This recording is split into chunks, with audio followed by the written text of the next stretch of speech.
It is a silent killer, high blood pressure, which is hereditary in a lot of our families, along with high cholesterol.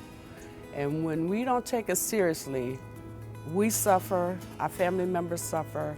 I was in my mid-20s and took care of myself. I ate a vegetarian diet. I worked out twice a day. Sometimes I would rock climb pretty consistently. It was just, I lived an active lifestyle, so that was not something I associated with high blood pressure, but it's pretty common when you're Latino. You can be the healthiest person and still have high blood pressure and still have the repercussions like a heart attack or a stroke down the line, and those are the things we prevent by controlling our blood pressure. You know, we go to the doctor, but we don't know anything about numbers and the importance of your numbers. So teaching everyone to recognize what numbers you should be at and what numbers you can make a change. My mom died from CHF, which is congestive heart failure, several years ago. And just recently, my sister passed in December the 11th from a heart attack.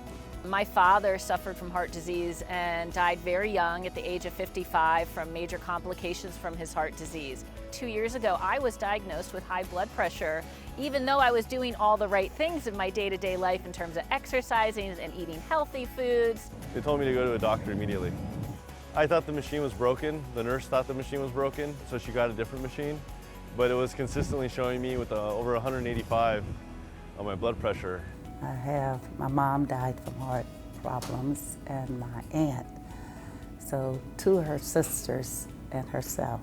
So it became a passion to kind of know what to expect when it comes to your heart. We didn't grow up understanding about heart disease.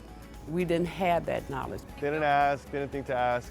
It just wasn't on my radar. You don't feel it, you don't know what's happening, and it can't always be treated just through lifestyle alone. What can I do to try to make sure myself, my sisters, and my children is aware of the things that they can change to make a difference? We took this knowledge on to save our lives because in our history it was just a lot of pork and beef. So just find out what is your blood pressure, and anytime you're in the doctor's office, ask what your blood pressure reading was and whether or not it was in the good range or of a concern.